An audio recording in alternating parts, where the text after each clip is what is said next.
Jason meminjam korek api yang dimiliki Ben, berharap dengan korek itu dapat mencairkan balok es tersebut.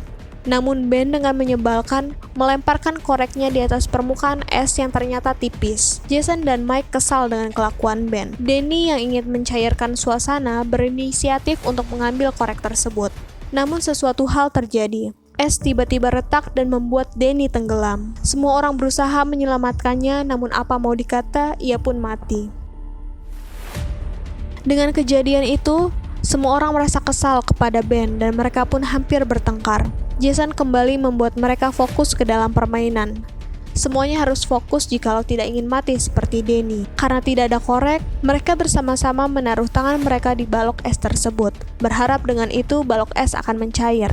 Sampai pada akhirnya, balok itu dapat mencair di pelukan Mike, karena yang lain sudah tidak kuat lagi. Kunci pun mereka dapatkan dan dengan segera mereka masuk ke dalam pintu tersebut.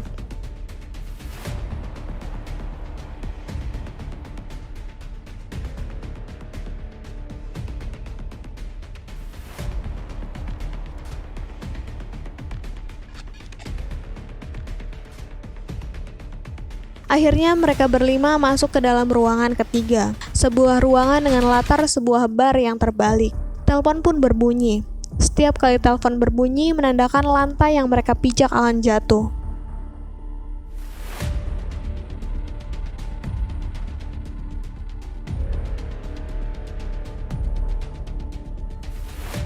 Area untuk dipijak semakin lama semakin sedikit.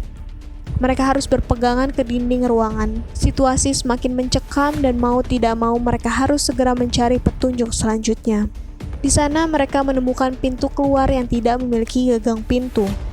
Mereka tahu bahwa pada kali ini harus menemukan gagang pintu tersebut. Amanda mencoba mencari ke meja bar. Ia menemukan sebuah berangkas kecil yang terkunci dengan sebuah angka kombinasi. Mereka mencoba beberapa angka namun gagal. Di samping itu, Zoe menyadari bahwa untuk mendapatkan kode tersebut harus memainkan sebuah puzzle raksasa yang ada di dinding. Ia akhirnya menyelesaikan puzzle tersebut dan berhasil mendapatkan sebuah kode Morse yang berhubungan dengan bola biliar yang ada di atas meja.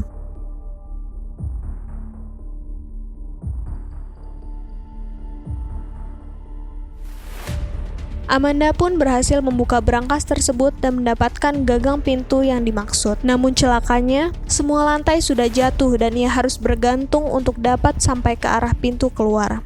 Pada awalnya berjalan lancar, ia bergantung dengan baik. Namun ia membuat kesalahan dengan tidak sengaja menjatuhkan gagang pintu tersebut. Amanda berusaha mengambilnya dan langsung melemparkannya ke Jason. Sedangkan lantai terakhir pun jatuh dan ia mengorbankan dirinya di ruangan ini.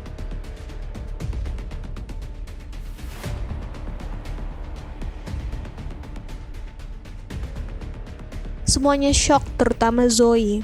Ia merasa kesal dan marah dengan kondisi yang sedang mereka alami. Pada ruangan keempat, hanya tersisa Jason, Mike, Ben, dan Zoe. Ruangan keempat tersebut menampilkan kamar rumah sakit yang menggambarkan masa lalu pribadi masing-masing pemain, yang mana ternyata mereka adalah orang yang sama-sama beruntung dan selamat dari suatu kejadian. Zoe satu-satunya yang selamat dari tragedi kecelakaan pesawat bersama keluarganya. Jason berhasil selamat dari tenggelamnya kapal yang ia gunakan dengan temannya saat mereka memancing. Ben satu-satunya orang yang selamat dari kecelakaan mobil bersama teman-temannya. Mike orang yang selamat dalam kecelakaan tambang. Danny adalah satu-satunya orang dari keluarganya yang selamat dari keracunan monoksida. Dan Amanda adalah satu-satunya orang yang selamat pada saat perang. Pada akhirnya mereka menyadari bahwa permainan ini ingin melihat siapa orang yang paling beruntung dari yang beruntung. Siapa satu-satunya orang yang akan selamat dari orang-orang yang pernah menjadi satu-satunya yang selamat. Tak lama setelah itu, sebuah TV tua tiba-tiba menyala. Terlihat mereka hanya diberikan waktu selama 5 menit untuk dapat menyelesaikan teka-teki agar dapat keluar dari ruangan tersebut. Sama seperti sebelumnya, semua orang bergegas mencari semua petunjuk yang ada. Namun di sana Zoe malah berpikiran lain. Ia berpendapat bahwa mereka tidak perlu mengikuti aturan mereka. Karena dengan hal itu mereka akan terus kalah dalam setiap tantangan. Di sana ia menghancurkan semua kamera CCTV yang mengawasi pergerakan mereka. Sementara Zoe memecahkan semua CCTV, Peserta yang lain terus mencari petunjuk. Mike menemukan sebuah petunjuk dan ternyata itu adalah sebuah ejaan EKG pada bahasa isyarat. Mereka pun langsung mencari mesin EKG dan langsung mencobanya. Di sana Jason berpendapat bahwa detak jantung yang tinggi merupakan jawaban untuk membuka pintu. Sampai-sampai ia menyetrum Mike hingga mati. Namun ia salah, malah sebaliknya detak jantung yang rendahlah kunci untuk membuka pintu tersebut. Ben yang mencoba menyelamatkan Mike tidak mampu membuatnya bernafas kembali.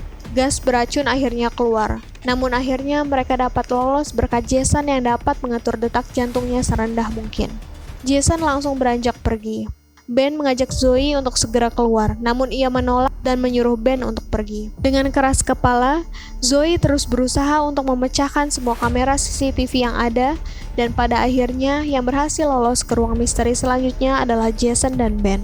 Setelah berhasil lolos, Ben sangat marah kepada Jason karena dengan sikap egoisnya ia telah membunuh Mike. Akan tetapi Jason merasa tidak bersalah karena itu adalah hal yang wajar untuk dilakukannya jika ingin selamat. Ben yang mendengar hal tersebut langsung menyadari bahwa Jason yang selamat dari tragedi kecelakaan kapal bukanlah karena keberuntungan, namun karena membunuh temannya untuk dapat selamat dan memakai satu-satunya jaket yang ada. Jason bukanlah orang yang selamat karena keberuntungan, namun karena kelicikan. Mereka pun akhirnya berkelahi.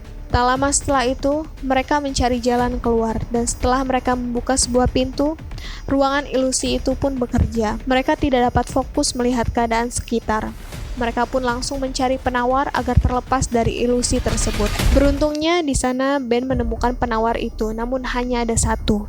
Jason yang mengetahui penawarnya cuma ada satu, memaksa Ben untuk memberikan penawar itu kepadanya. Ben pun tidak mau dan mereka bertengkar. Pada akhirnya Ben berhasil menyuntikkan penawar tersebut dan berhasil keluar. Sedangkan Jason mati dan perjuangannya berhenti di ruang ilusi.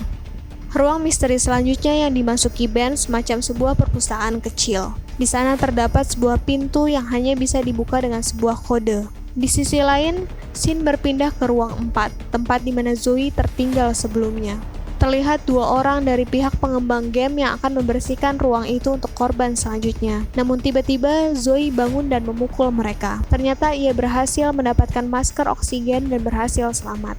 Ia langsung mengambil pistol yang tergeletak dan pergi mencari jalan keluar. Kembali ke Ben, di sana ia mencari kode untuk membuka pintu keluar. Di sisi lain, dinding ruangan berjalan semakin menyempit yang bisa saja menjepit dirinya. Ia berhasil mendapat petunjuk dalam sebuah buku dan menemukan jawaban kode tersebut pada gambar-gambar lukisan di dinding. Dengan segera ia memasukkan kode tersebut. Namun entah kenapa, pintu tersebut tidak kunjung terbuka. Sampai pada akhirnya ia mulai terjepit hingga membuat kakinya terluka. Dalam kondisi terjepit, ia mencoba bersembunyi di tempat pemanas ruangan yang ternyata di sana ia dapat selamat dan berhasil keluar dari ruangan tersebut. Di luar, ia bertemu dengan orang yang mengaku sebagai pembuat game mengerikan tersebut.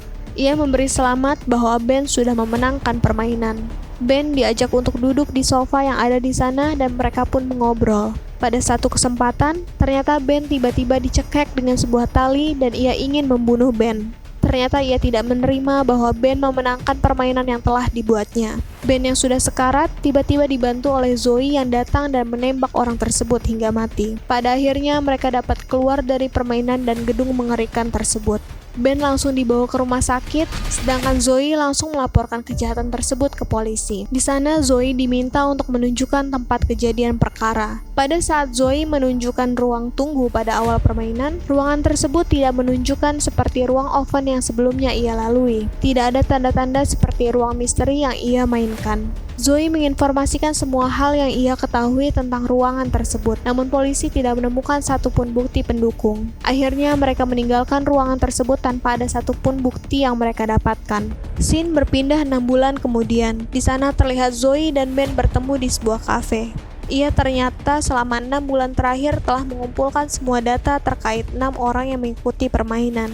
Ia menemukan bahwa Mike Nolan mati karena serangan jantung. Jason mati terlempar dari motornya. Danny mati tenggelam di Danau Michigan, sedangkan Amanda jatuh dan mati pada saat panjat tebing. Semua yang mati telah direkayasa oleh orang yang membuat game tersebut dan ia tidak tenang sebelum dapat mengungkap kejahatan itu. Zoe ternyata menemukan bahwa logo Minos menunjukkan sebuah koordinat di tengah kota Manhattan, New York, dan ia telah membeli tiket pesawat serta mengajak Ben untuk menelusuri hal tersebut. Di mana 2 minggu lagi mereka akan berangkat dan film ini sepertinya akan berlanjut pada episode kedua. Sekian, kita tunggu episode keduanya ya. Dadah!